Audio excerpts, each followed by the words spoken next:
Nous avons observé pendant le confinement, le premier confinement, une baisse importante des admissions de syndrome coronarien aigu en France. Alors cette baisse, elle a été observée dans tous les pays qui ont subi cette première vague, dans toutes les régions. Et si on regarde plus spécifiquement la France, cette baisse a été observée donc, sur tout le territoire, indépendamment de la présence ou pas de Covid dans les régions. Donc, cette baisse a été observée sur les syndromes coronariens aigus sens large et elle a été plus marquée sur les syndromes coronariens aigus sans sus-décalage par rapport au syndrome coronarien aigu avec sus-décalage.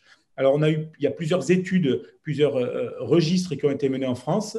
Nous avons mené, nous, avec le GACI, un registre national qui a porté sur 65 centres et qui a évalué deux périodes, une période 2019 versus période 2020, mars, avril et mai. Et nous avons effectivement objectivé une baisse, c'était 14% de baisse d'admission d'infarctus avec sus-décalage, des patients donc, qui étaient moins admis à l'hôpital et qui arrivaient plus tard avec des patients qui attendaient plus de temps avant d'appeler le médecin. En moyenne, c'était 30 minutes de différence par rapport à l'année dernière, donc, ce qui parfois se traduisait par des patients qui arrivaient extrêmement tard à l'hôpital. Alors, donc ça, c'est des points importants. Il y avait des complications plus importantes chez ces patients qui arrivaient plus tardivement, plus de décès ou de complications mécaniques.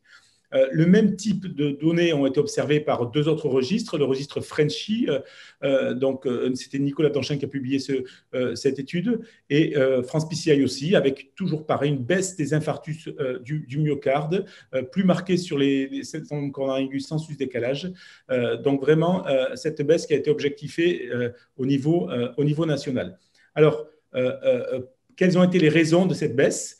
Donc, les raisons, elles sont multiples et elles sont imparfaitement connues. On sait qu'il y a eu évidemment une peur des patients d'aller à l'hôpital, peur à la fois de contracter le Covid en allant à l'hôpital et peur aussi de surcharger des hôpitaux qui étaient débordés, avec des images dans les médias où on a l'impression que tous les services de l'hôpital étaient débordés, alors que finalement, il n'y avait que les services d'accueil, souvent de réanimation ou d'accueil aigu qui étaient débordés. Et finalement, des patients qui avaient peur d'aller à l'hôpital pour ces raisons-là. Aussi, ce qui a été aussi possiblement impliqué, ça a été un changement du mode de vie des patients, au niveau à la fois une baisse sur le plan environnement de la pollution, qui peut avoir un impact, peut-être faible, mais peut-être un impact. Aussi des patients qui faisaient moins d'activité. Donc, on a eu globalement quelque chose de multifactoriel qui a expliqué cette baisse d'admission. Alors, quels sont finalement les enseignements de cette baisse d'admission et qu'est-ce qu'on a pu faire finalement pour essayer de ne pas avoir ce même type de baisse d'admission pour la deuxième vague? C'est globalement, c'est des campagnes d'information.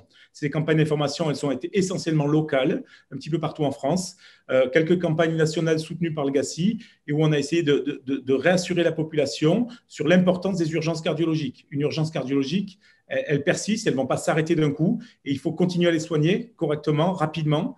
Et donc de rappeler aux patients qu'ils doivent vraiment appeler le 15, être pris en charge précocement pour des douleurs thoraciques qui évoquent un infarctus du myocarde. Donc, globalement, ces messages ont été passés, on continue à les passer. Et pendant cette deuxième vague qui se poursuit, on n'a pas de données chiffrées, mais on a l'impression quand même que globalement, il n'y a plus cette baisse d'admission que nous avions observée, ce qui est plutôt une bonne nouvelle.